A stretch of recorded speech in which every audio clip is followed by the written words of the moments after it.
മുല്ലപ്പെരിയാറിൽ നിന്ന് ഈ വെള്ളം വന്ന് ഈ ഇടുക്കിയിൽ കയറി കഴിഞ്ഞു കഴിഞ്ഞാൽ ഇതിനെതിരെ ഒരു ഹർജി സമർപ്പിച്ചിട്ടുണ്ട്. അന്നത്തെ അവസ്ഥ തന്നെ നമ്മളെല്ലാം കണ്ടാണ്. അതിലേ വന്ന് ഈ ഡാമിൽ കൂടെ കയറിയാണ് ഞങ്ങൾ കട്ടപ്പനയ്ക്ക് ഞങ്ങൾ പോയി. കറണ്ട് ഇല്ല, വെള്ളമില്ല, ഫുഡ് ഐറ്റംസ് ഇല്ല. ചിലർ പറയുന്നത് എന്തോ ടണൽ പണിത് തമിഴ്നാട്ടിലോട്ട് വെള്ളം കൊണ്ടുവന്നു. ഇത് തിരയാൻ പോലും മനുഷ്യരുണ്ടാവുക എന്നുള്ളതാണ്. എല്ലാവർക്കും നമസ്കാരം. ഫാമിലിയുടെ പുതിയൊരു വീഡിയോയിലേക്ക് എല്ലാവർക്കും സ്വാഗതം. ഇന്ന് നമ്മൾ വന്നേക്കുന്നതെന്ന് പറയുന്നത് നമ്മുടെ തലയ്ക്ക് മീതെ ജലഭൂമായി ഇപ്പൊ ഒരു ഭീഷണിയായിട്ട് ഇന്ന് എല്ലാരും നമ്മളെല്ലാം പേടിച്ചുകൊണ്ടിരിക്കുന്ന ഒരു കാര്യമാണ് മുല്ലപ്പെരിയാർ. അതിന്റെ ആഫ്റ്റർ എഫക്റ്റ് ഒക്കെ ഇങ്ങനെ വന്നോണ്ട് അത് പൊട്ടാതിരിക്കുക എന്നൊക്കെ പറയണു. നമുക്കറിയില്ല, എന്താണേലും നമുക്ക് നല്ലപോലെ കിടന്ന് ഉറങ്ങാൻ പറ്റുന്നില്ലെന്നുള്ളത് വളരെ സത്യമാണ്, അല്ലെ? അപ്പൊ അത് പൊട്ടിക്കഴിഞ്ഞാൽ വരുന്ന വെള്ളം ഏറ്റവും പ്രശ്നം ഉണ്ടാകുന്ന ഒരു സ്ഥലം എന്ന് പറയുന്നത്, അല്ലെ, അത് തടഞ്ഞു നിർത്തൂന്നൊക്കെ പറയുന്നത് നമുക്കറിയില്ല. ഇടുക്കി ഡാമിന്റെ അവിടെയാണ് നമ്മൾ, നമ്മുടെ ആ ഷട്ടറിന്റെ അവിടെയാണ് നമ്മൾ നിൽക്കുന്നത്. ഇടുക്കി ഡാം എന്ന് പറഞ്ഞു കഴിഞ്ഞാൽ ചെറുതോണി ഡാമിന്റെ ഷട്ടറാണ് ഓപ്പൺ ചെയ്യുന്നത്. ഇടുക്കി ആർച്ച് ഡാമിന് ഷട്ടർ ഇല്ല. അപ്പൊ അങ്ങനെ നമ്മളിപ്പോ നിൽക്കുന്നത് ഈ ബാക്കിൽ കാണുന്നതാണ് ചെറുതോണി ഡാം.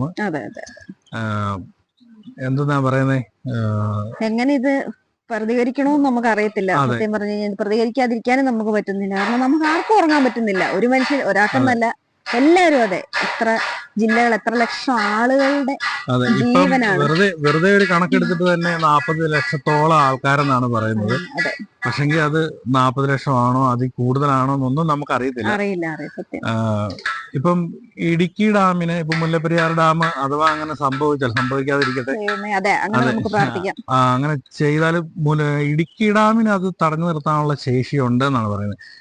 അതിനുള്ള കരുത്തുണ്ടെന്നാണ് പറയുന്നത്. പക്ഷെങ്കിൽ ഈ കാണുന്ന, നമ്മുടെ പുറകെ കാണുന്ന ചെറുതോണി ഡാമിന് അതിനുള്ള ഒരു കരുത്ത്, അതാണ് ഇപ്പോഴും ഇതിനെ കുറിച്ച് റിസർച്ച് ചെയ്യുന്നവർക്കുള്ള ഏറ്റവും വലിയ ഡൗട്ട് എന്ന് പറയുന്നത്. പിന്നെ നമുക്ക് അതൊന്നും പറയാൻ പറ്റില്ല, പ്രകൃതിയുടെ കാര്യമാണ്. നമ്മുടെ ചൂരൽമലയിൽ തന്നെ ഇത്രയും വലിയൊരു അപകടം ഉണ്ടായ ചൂരൽമലയില് ആ പുഴ ഒഴുകിയ സ്ഥലത്തുനിന്ന് ദിശ മാറി ഒഴുകുന്നു, എതിലേക്ക് വരുന്നു, ഒരു അലേർട്ട് കിട്ടിയിട്ട് പോലും അങ്ങനെ വരാൻ സാധ്യത പോലും ഇല്ലാത്ത സ്ഥലങ്ങൾ വരെ മുഴുവൻ പോയി. അപ്പൊ നമുക്ക് സാധാരണ എന്താ പറയുന്നത്, ഇപ്പൊ ഒരു പുഴ ഒഴുകുന്നു, നമ്മൾ അതിലെയാണെന്ന് വിചാരിക്കും. പക്ഷെ ഒരു ഉരുളുപൊട്ടൽ ഉണ്ടായപ്പോ തന്നെ പുഴയൊക്കെ വേറെ വഴി കൂടെ ഒഴുകി ആൾക്കാർ ഒട്ടും പ്രതീക്ഷിക്കാത്ത സ്ഥലങ്ങളിലേക്ക്. അതായത് എൻ്റെ ഒരു സുഹൃത്തുണ്ട് അവിടെ, ഞങ്ങളുടെ ഫാമിലി ഫ്രണ്ടാണ്. അദ്ദേഹത്തെ വിളിച്ചു കഴിഞ്ഞപ്പോ പറഞ്ഞത്, ഒരിക്കലും ഇങ്ങോട്ടേക്ക് വെള്ളം കയറില്ല എന്നും പറഞ്ഞിരുന്ന പ്രദേശത്ത് വരെ ആ ഉരുൾപൊട്ടൽ മൂലം വെള്ളം കയറിയെന്നാ പറഞ്ഞത്. അപ്പൊ ഇതുപോലെ ഇത്രയും വലിയൊരു ജലസംഭരണം ശേഷിയുള്ള ഒരു ഡാം തകരുക എന്ന് പറഞ്ഞു കഴിയുമ്പോൾ നമുക്ക് ചിന്തിക്കാൻ പറ്റത്തില്ല പറ്റുന്നില്ല. നിസാരം നമ്മള് ആ നമ്മുടെ പ്രളയത്തിന്റെ സമയത്ത് ഈ 2-3 ഷട്ടറുകൾ 1 മീറ്ററോ മറ്റോ കണ്ടാണ് ഉയർത്തിയത്. അന്നത്തെ അവസ്ഥ എന്ന് പറയുന്നത്, അതെ, അന്നത്തെ അവസ്ഥ തന്നെ നമ്മളെല്ലാം കണ്ടാണ്. ഒരു 1-2 ഡാമിന്റെ കുറച്ച് ഷട്ടറുകൾ ഒരു എത്രയോ സെന്റിമീറ്റർ ഉയർത്തിയപ്പോ തന്നെ നമ്മുടെ എറണാകുളം ജില്ല മുഴുവൻ എന്ന് പറഞ്ഞ പോലെ തന്നെ വെള്ളത്തിലായി. ഇടുക്കിയുടെ അതിന്റെ താഴോട്ടുള്ള ഭാഗങ്ങൾ മുഴുവൻ അവസ്ഥ എന്ന് പറയുന്നത് ഭയങ്കരമാണ്. ചെറുതോണി, തടിയമ്പാട്, അവിടത്തേക്ക് അവസ്ഥ നമുക്ക് അന്നത്തെ കാലത്ത് പറയാൻ പറ്റില്ല. കാരണം ഞങ്ങള് ഇത്ര ആധികാരികമായിട്ട് പറയുന്നത് വെച്ചാൽ ഇത് ഈ കണ്ടതാണ് ഞങ്ങള്. കാരണം നമ്മൾ പ്രളയത്തിന് ശേഷം ഞങ്ങൾ എറണാകുളത്ത് താമസിക്കുന്ന വീട് ഇടുക്കിയാണ്. അങ്ങോട്ടേക്കൊന്നും എത്തിപ്പെടാൻ പറ്റുന്നില്ല. ആ സമയത്ത് എറണാകുളത്ത് തന്നെയായിരുന്നു. വെള്ളം പൊങ്ങി, അതൊക്കെ എല്ലാം ഭയങ്കര വിഷയമായി. അവിടെയും പ്രശ്നം, ഇവിടെ മണ്ണിടിച്ചില്, ഇവിടെ വഴി പോകുന്നില്ല, വെള്ളമില്ല, ഫുഡ് ഐറ്റംസ് ഇല്ല, റോഡെല്ലാം ബ്ലോക്ക്, മരം വീഴുന്നു, ഫുള്ള്. നമുക്ക് ഒരു സൈഡിൽ നിന്ന് അങ്ങോട്ടും ഇങ്ങോട്ടും ഒരു ആക്സസ് ഒന്നുമില്ല. ഭാഗ്യത്തിന് ഈ ടെലഫോണും കാര്യങ്ങളും ഒക്കെ ഉണ്ടായിരുന്നത് കൊണ്ട്, ഈ മൊബൈൽ ആയതുകൊണ്ട് നമുക്ക് അറിയാൻ പറ്റി. എന്നാലും ചാർജ് ചെയ്യാൻ കറണ്ട് ഇല്ല, എന്തൊരവസ്ഥകളായിരുന്നു പറഞ്ഞത്. ആ അവസ്ഥ എന്ന് പറഞ്ഞാൽ ഭയാനകമായ അവസ്ഥയായാലും കൂടെ കടന്നുപോയിട്ട് അതിജീവിച്ചു വന്നാണ്. പക്ഷെ ഇങ്ങനെ ഒരു അവസ്ഥ വന്നു കഴിഞ്ഞാൽ അതിജീവിക്കാൻ ആൾക്കാരുണ്ടാവില്ല, ഇത് ചെയ്യാൻ ആരും ഉണ്ടാവില്ല. ഇപ്പോഴും ചൂരൽമലയില് എത്രയോ ആൾക്കാരാണ് ഇപ്പോഴും തെരച്ചിൽ നടത്തിക്കൊണ്ടിരിക്കുന്നത്. ഇത് തിരയാൻ പോലും മനുഷ്യരുണ്ടാവുക എന്നുള്ളതാണ് ഏറ്റവും വലിയ. ഇതിപ്പോ ഈ നമ്മുടെ ഈ ഡാം ഇങ്ങനെ തുറന്ന് ഇതിലല്ല, ഇത് കരകവിഞ്ഞൊഴുകി അല്ല ഇതിനെന്തേലും സംഭവിച്ച് ഇങ്ങനെ പോന്നു കഴിഞ്ഞാൽ ഇവിടെ മാത്രമല്ല ഇതിനെ ബാധിക്കുന്നത്. അതായത് ഇതിന്റെ നേരെ അപ്രവശമാണ് ഈ ഇടുക്കി ജലസംഭരണ ശേഷിയുടെ ഇത് കിടക്കുന്നത്. ഇതിന്റെ നേരെ ബാക്ക് വശം അത് നമ്മുടെ കട്ടപ്പനയ്ക്ക് അടുത്തുള്ള കാഞ്ചിയാർ അഞ്ചുരുളി എന്ന് പറഞ്ഞ സ്ഥലമുണ്ട്. അങ്ങോട്ടേക്ക് വെള്ളം കൊടുക്കുന്ന ഇരട്ടയാറ് ടണൽ എന്ന് പറയുന്ന സ്ഥലമുണ്ട്. അപ്പം ഈ മുല്ലപ്പെരിയാറിൽ നിന്ന് ഈ വെള്ളം വന്ന് ഈ ഇടുക്കിയിൽ കയറി കഴിഞ്ഞു കഴിഞ്ഞാൽ ആ അഞ്ചുരുളി അവിടെ വെള്ളം കയറും. അവിടെ വെള്ളം കയറി കഴിഞ്ഞു കഴിഞ്ഞാൽ നേരെ ആ ടണൽ വഴി അങ്ങോട്ട് പോകേണ്ട വെള്ളം നേരെ തിരിച്ച് ഇരട്ടയാറ് ആ ഭാഗത്തേക്ക് പോകും. അവിടെ ഒരു ചെറിയൊരു ഡാമുണ്ട്, അത് കരകവിഞ്ഞൊഴുകും, അവിടെ വെള്ളത്തിലാകും. പിന്നെ ഇതിനെല്ലാം നമുക്ക് പ്രവചിക്കാൻ പറ്റത്തില്ല. നമുക്ക് അറിയാവുന്ന കുറച്ച് കാര്യങ്ങൾ ഞാൻ പറയട്ടെ, മുല്ലപ്പെരിയാർ പൊട്ടി, ഇപ്പൊ ഇടുക്കി ഡാം താങ്ങൂന്ന് പറയുന്നത്. മുല്ലപ്പെരിയാർ പൊട്ടി, ഈ മുല്ലപ്പെരിയാറിന് താഴെ എത്ര വള്ളക്കടവ്, വണ്ടിപ്പെരിയാറ്, അങ്ങനെ കുറെ ജനങ്ങൾ അതിന്റെ ഇപ്പൊ അവർക്ക് എങ്ങോട്ട് ഓടാൻ പറ്റും, എങ്ങോട്ട് ഓടാൻ പറ്റും? നമ്മള് ജീവിതത്തില് നമ്മള് ജീവിക്കണ്ടേ? ഇത് മാത്രമല്ല, ഇപ്പൊ നമ്മൾ ഇപ്പൊ ഈ ഡാമിന്റെ താഴെ കിടക്കുന്നവരെയും തൊട്ടടുത്ത് കിടക്കുന്നവരെയും എല്ലാം പറയുന്നത്, അല്ലെ ഈ ഡാം ഇങ്ങനെ ഒഴുകി പോകുന്ന വഴിയിലുള്ള ആൾക്കാരെ കുറിച്ചെല്ലാം പറയുന്നുണ്ട്. ഇവിടുന്ന് അലകത്ത് കിട്ടുമ്പോഴേ എറണാകുളം, തൃശ്ശൂര്, കോട്ടയം, പത്തനംതിട്ട, ആലപ്പുഴ ഭാഗത്തുള്ളവരെല്ലാം ചിലപ്പം പ്രാണരക്ഷാർത്ഥം ചിലപ്പോൾ വണ്ടിയൊക്കെ എടുത്ത് അങ്ങോട്ട് തിരുവനന്തപുരത്തിന് പോയേക്കാം, അല്ലെ തൃശ്ശൂർ പാലക്കാട് വഴി പോയേക്കാം, അല്ലെ കണ്ണൂർക്ക് പോയേക്കാന്ന് നിൽക്കുമ്പം ഏറ്റവും കൂടുതൽ ഇവിടെ ഉണ്ടാകുന്ന കുഴിഞ്ഞ് അപകടങ്ങള് അവിടെ ഉണ്ടാകാൻ സാധ്യതയുണ്ട്. എല്ലാരും പാനിക്കാവും. ഭയങ്കര ഒരു വാണിംഗ് കിട്ടുവാണ് ഇങ്ങനെയാണെന്ന് പറഞ്ഞു കഴിഞ്ഞാൽ എല്ലാരും പാനിക്കാവും. എന്ത് ധൈര്യവാനാന്ന് പറഞ്ഞു കഴിഞ്ഞാലും പാനിക്കാവും. അതുമൂലം ഉണ്ടാകുന്ന അപകടങ്ങൾ അതിലേറെയായിരിക്കും. ഇത് ചിന്തിച്ചിട്ട് നമുക്ക് പ്രതികരിക്കാതിരിക്കാനും പറ്റത്തില്ല. ഇത് പ്രതികരിക്കാതിരുന്നുകൊണ്ട് നമുക്ക് കാര്യമില്ല. ഒരാൾക്കെതിരെയോ അല്ലെ ഒരു ഗവൺമെന്റിനെതിരെയോ ഒരാൾക്കും എതിരെയല്ല, എല്ലാരും രാഷ്ട്രീയം മറന്ന് മനുഷ്യരെന്നുള്ള രീതിക്ക്, ഇത്ര ആളുകളുടെ ജീവൻ എന്നുള്ള രീതിക്ക് ഇതിനു വേണ്ടി എന്താ ചെയ്യാൻ പറ്റുന്നതെന്ന് കുറെ പ്രതികരിക്കുക. അത് എന്താന്ന് വെച്ചാൽ കുറെ ആളുകൾ രാഷ്ട്രീയ ജാതി മത ഭേദമല്ല, ഇതൊന്നും ഒരു കാര്യമില്ല, അതിലൊന്നും ഒരു കാര്യമില്ലെന്ന് നമ്മൾ കുറെ വർഷങ്ങളായി അനുഭവിച്ചറിഞ്ഞുകൊണ്ടിരിക്കുകയാണ്. എന്തൊക്കെ ദുരന്തങ്ങൾ. ഈ ഡാമിന്റെ നേരെ ഓപ്പോസിറ്റ് തന്നെ കണ്ടോ എന്തെല്ലാം പ്രതീക്ഷകളോടെ ഓരോ വർക്കുകൾ നടക്കുന്നതെന്ന് കണ്ടോ.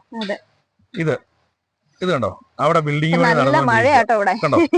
ഇവിടെ നല്ല മഴ പെയ്തോണ്ടിരിക്കുക. ഇപ്പൊ ഞങ്ങളിപ്പോ നിൽക്കുന്നത് പറഞ്ഞാൽ ഇവിടെ കുറച്ച് മരങ്ങളും കാര്യങ്ങളും ഒക്കെ ഉള്ളതുകൊണ്ട് ഇങ്ങനെ നിൽക്കുന്നു. ഇതാണ് നമ്മുടെ ഡാം, കണ്ടോ. അതെ, അതിന് ഈ ഓണസമയമൊക്കെ നല്ല മഞ്ഞ. നേരത്തെ ആയിരുന്നെങ്കിൽ നമുക്ക് അതിലെ ആക്സസ് ഉണ്ടായിരുന്നു, നമുക്ക് അതിലെ അങ്ങനെ കയറാം. ഞങ്ങള് പ്രളയത്തിന്റെ സമയത്ത് ഞങ്ങള് വന്നു, കുറെ ഇതിന്റെ ഒരു കുറച്ച് കെട്ടടങ്ങി കഴിഞ്ഞ സമയത്ത് നമ്മൾ എറണാകുളത്തു നിന്ന് വണ്ണപ്പുറം കൂടി വന്ന ടൈമില് ഇവിടെ ചെറുതോണിയിലെ മറ്റേ പാലം ഒന്നും ഉണ്ടായിരുന്നില്ല. അപ്പൊ നമ്മള് എല്ലാം ഫുള്ള് പോയേക്കാം. അപ്പൊ നമ്മളെ ഇതിലെ വലിയൊരു മലമ്പ്രദേശത്തൂടെ അതെ, നമ്മള് ഇതിലേക്കോ ചുറ്റി, നമ്മൾ പോലും കണ്ടിട്ടില്ല ഇടുക്കി താമസിച്ചിട്ട്. എന്നിട്ട് അതിലെ വന്ന് ഈ ഡാമിൽ കൂടെ കയറിയാണ് ഞങ്ങൾ കട്ടപ്പനയ്ക്ക് ഞങ്ങൾ പോയി കുമളിക്ക് പോകാൻ വേണ്ടി. നമ്മൾ ഈ ഡാമിൽ കൂടെ അന്ന് ഇതിലെ വണ്ടി വിട്ടോണ്ടത്. പക്ഷെ അന്ന് നമ്മൾ ആ ഡാമിൽ കയറുമ്പോഴത്തേന് ആ വെള്ളത്തിന്റെ എരമ്പല് കേട്ടിട്ടുണ്ടല്ലോ, നൈറ്റ് ആണ് നമ്മൾ വരുന്നത്, മുട്ടി വെള്ളമാണ്. നമ്മളിങ്ങനെ നോക്കി അതിലിരുന്ന് എത്തി നോക്കുമ്പം വെള്ളം കണ്ടിട്ടുണ്ടല്ലോ.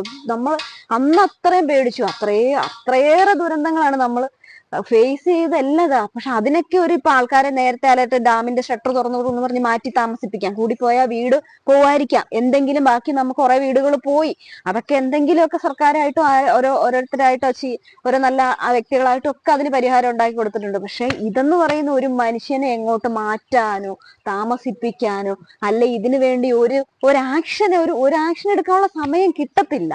ഇതിന് ഒത്തിരി പേര് പഠിച്ചിട്ട് കുറെ വർഷങ്ങളായിട്ട് ഇതിനു വേണ്ടി സംസാരിക്കുന്നുണ്ട്. പക്ഷെ ഇനിയും വൈകിയാല് മുല്ലപ്പെരിയാറിന്റെ ആയുസ് 50 വർഷം എങ്ങാണ്ട് പറഞ്ഞിട്ട് 128 126 അത്രയെങ്ങാണ്ട് വർഷമായി എന്ന് പറയുന്നു.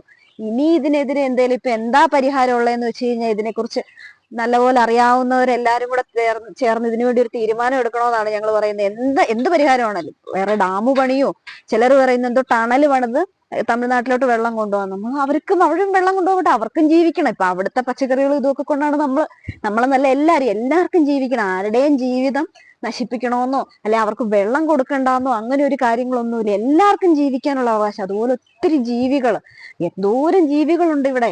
നമ്മൾ എല്ലാരും മനുഷ്യൻ മാത്രമല്ല, ഒരുപാട് കാര്യങ്ങൾ. അതുപോലെ തന്നെ ഓരോരോ ഇതിൽ നിന്ന് തകർന്നിട്ടും വീണ്ടും കെട്ടിപ്പടുത്ത കുറെ കാര്യങ്ങളുണ്ട്. അതുമൊക്കെ ഇനി പോയാൽ മനുഷ്യനെ ഉണ്ടാവില്ല, ഒന്നും അറിയില്ല എന്തൊക്കെ വരുന്നുണ്ട്. എന്താണെങ്കിലും എല്ലാവരും ഇതിനെതിരെ പ്രതികരിക്കാന്ന് വെച്ച് കഴിഞ്ഞാൽ അങ്ങനെയല്ല, എങ്ങനെയും നമ്മുടെ എല്ലാവരുടെയും ഒരു പ്രതികരണം ചെല്ലുമ്പം അതുപോലെ ഇതൊരു വിഷയമായിട്ട് കോടതിയോ ഗവൺമെന്റ് ആരാന്ന് വെച്ച് കഴിഞ്ഞാൽ കോടതി ഇതിനൊരു ഉത്തരവിടണമെന്നാണ് അല്ലെ, അതിനു വേണ്ടിയാണ് നമ്മൾ ഈ വീഡിയോ ചെയ്യുന്നത്. എങ്ങനെയാലും എത്രയും പെട്ടെന്ന് ഈ പ്രശ്നത്തിന് ഒരു പരിഹാരം, ഒരു ദിവസം കൊണ്ട് പരിഹാരം ആവില്ല. ഇപ്പൊ എന്ത് ചെയ്യുന്ന ഡാം കെട്ടണേലും എന്തുണ്ടാക്കണേലും ഇത് വർഷങ്ങളുടെ പ്രയത്നമാണ്. അപ്പൊ അത്രയും ബലക്ഷയം സംഭവിക്കുന്നതിനും ഇതൊന്നും വരുന്നതിന് മുമ്പ് ഇപ്പം ചിലപ്പോ ഇന്നോ നാളെയോ വരണോന്നല്ല, ഇതിപ്പോ കുറെ വർഷങ്ങളായിട്ട് ഇപ്പൊ പൊട്ടും ഇപ്പൊ പൊട്ടാം എന്നൊക്കെ പറയുന്നുണ്ട്. ചിലപ്പോ അടുത്ത ചിലപ്പോ അടുത്ത തലമുറയായിരിക്കാം, ചിലപ്പോ ഇല്ലെങ്കിൽ 2 തലമുറ കഴിഞ്ഞിട്ടായിരിക്കാം. എന്നാണെങ്കിലും മനുഷ്യനല്ലേ ഇതെല്ലാം ഫേസ് ചെയ്യണ്ട. ആൾക്കാര് കൂടുന്നു, ആൾക്കാര് ജീവിതം ഇപ്പൊ ഞാൻ പറയട്ടെ, എന്തൊക്കെ കാര്യങ്ങൾ പ്രതീക്ഷിച്ചാ നമ്മളെല്ലാരും ജീവിക്കുന്നത്. നമ്മളെല്ലാരും ഓരോരുത്തരും അതെ, ഇത്തിരി ചെറുതാണെങ്കിലും വലുതാണെങ്കിലും അവരവരുടെ സ്വത്തും മുതലും അല്ലെ, ജീവനാണ് ഏറ്റവും വലുത്, എല്ലാവർക്കും വലുതാണ്. അപ്പൊ ഇതിന് എതിരെ എല്ലാരും പ്രതികരിക്കുക. അപ്പൊ എല്ലാരും പ്രതികരിച്ച് എല്ലായിടത്തും ഈ ഒരു ഇത് നമ്മളെല്ലാം മാക്സിമം ഇപ്പൊ ഒരുപാട് പേര് ഇതിന് വേണ്ടിയിട്ട് പ്രയത്നിക്കുന്നുണ്ട്. അപ്പൊ നമുക്ക് ചെയ്യാൻ പറ്റുന്ന രീതി എന്ന് പറഞ്ഞാൽ ഇതാണ്. ഇപ്പൊ ഒരു വീഡിയോ എടുത്തിട്ട് മാക്സിമം ആൾക്കാരിലോട്ട് നമ്മൾ എത്തിക്കുക. അപ്പൊ എല്ലാരും ഇതുപോലെ ചെയ്ത് കഴിയുമ്പോ തന്നെ ഇപ്പം അതൊരു ഭയങ്കര സീരിയസ് ഇഷ്യൂ ആണ്. ജനങ്ങൾ അത്രയും പാനിക്കാണ്, ജനങ്ങൾക്ക് അത്രയും പേടിയുണ്ട്, ഭയത്തോടു കൂടിയാണ് നമ്മളൊക്കെ കിടന്ന് ഉറങ്ങുന്നതെന്ന് എല്ലാരും. അപ്പൊ അങ്ങനെ ഒരു ഇത് വരുമ്പോ തന്നെ ഈ വിഷയത്തിൽ എന്തെങ്കിലും ഒരു പെട്ടെന്ന് തന്നെ ഇപ്പൊ ഒരുപാട് എന്തൊക്കെയോ ഇതിനു വേണ്ടിയൊക്കെ നടത്തുന്നുണ്ടെന്ന് പറയുന്ന പോലെ നമ്മൾ ഈ പറയുന്ന പോലെ ഈ ഇതിന്റെ ഉദ്യോഗസ്ഥർക്കോ അല്ലെങ്കിൽ മന്ത്രിമാർക്കോ അല്ലെ കോടതിക്കോ ചാടി കയറി ഒരു ഉത്തരവിറക്കാനോ അല്ലെ കാര്യങ്ങൾ നടപ്പാക്കാൻ പറ്റുമെന്നോ ഒന്നും നമുക്കറിയാം, അതറിയാം. പക്ഷെങ്കിൽ നമ്മുടെ അവസ്ഥ എന്താണെന്ന് ആലോചിച്ച് നോക്കി. നിസാരം മുമ്പേ പറഞ്ഞ പോലെ ഇതന്ന് 2-3 ഷട്ടർ കഴിഞ്ഞപ്പോ ഈ ചെറുതോണിയുടെ അവസ്ഥ എല്ലാം നമ്മൾ കണ്ടതാണ്. ഇത് ആ വന്ന വഴി ഇപ്പോഴും കാണണം, ഭയാനകം. അത് വേണം ഇപ്പൊ ഒന്ന് കാണിച്ചു തരാം. ഇത് ഇടുക്കി ഡാമിന്റെ വ്യൂ ഒന്ന് കാണിച്ചു തരാം കേട്ടോ.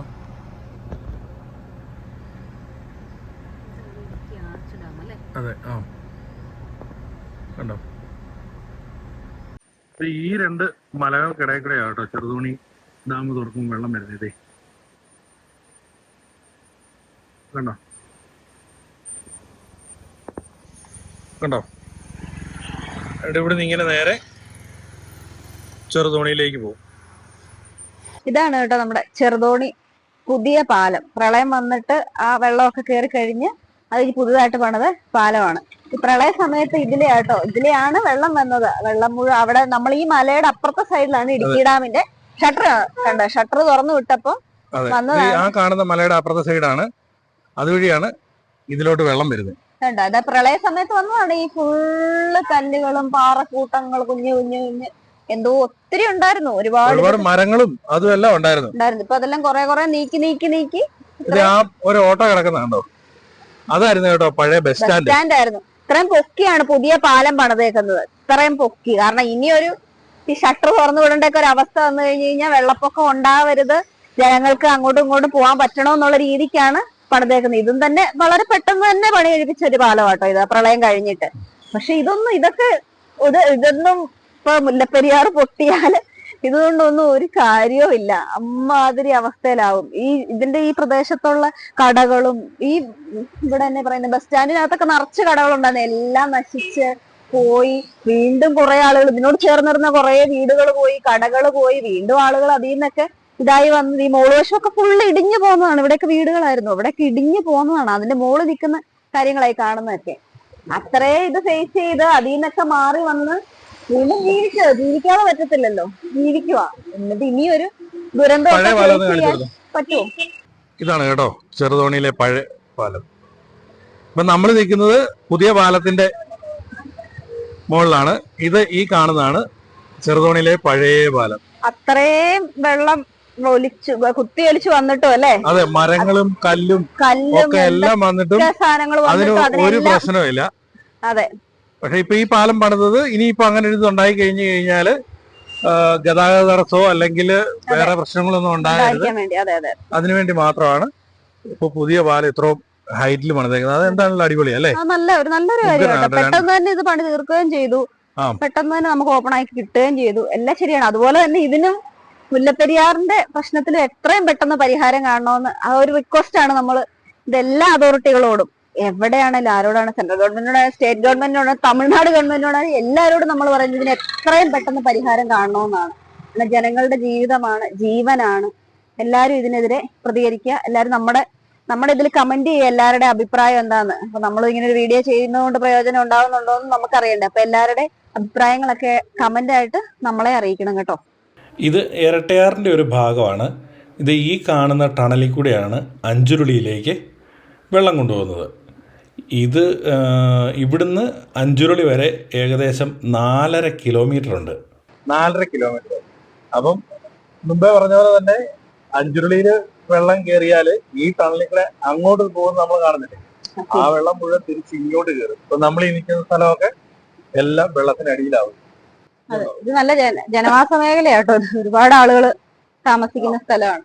2006-ലെയും 2014-ലെയും സുപ്രീം കോടതി വിധി അനുസരിച്ച് ഡാം സുരക്ഷ എന്നുള്ള രീതിയിലാണ് ഇപ്പോഴും വിധി നിൽക്കുന്നത്.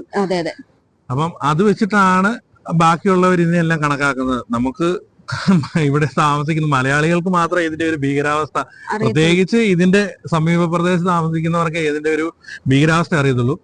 പിന്നെ ഇപ്പം സുപ്രീം കോടതിയിൽ ഒരു ഹർജി വന്നിട്ടുണ്ട്. അഭിഭാഷകനായ മാത്യു നെടുമ്പാറ എന്ന് പറഞ്ഞ അദ്ദേഹം ഇതിനെതിരെ ഒരു ഹർജി സമർപ്പിച്ചിട്ടുണ്ട്. സുരക്ഷ ആ വിധി പുനഃപരിശോധിക്കാനായിട്ട് ഒരു ഹർജി കൊടുത്തിട്ടുണ്ട്. അത് പരിഗണിക്കണമെന്ന് നമുക്ക് എല്ലാവർക്കും പ്രാർത്ഥിക്കാം, അല്ലേ? അപ്പം നിങ്ങൾ എല്ലാവരും ഇതിനുവേണ്ടി പ്രാർത്ഥിക്കണം. എല്ലാരും ഇതിനെതിരെ പ്രതികരിക്കണം.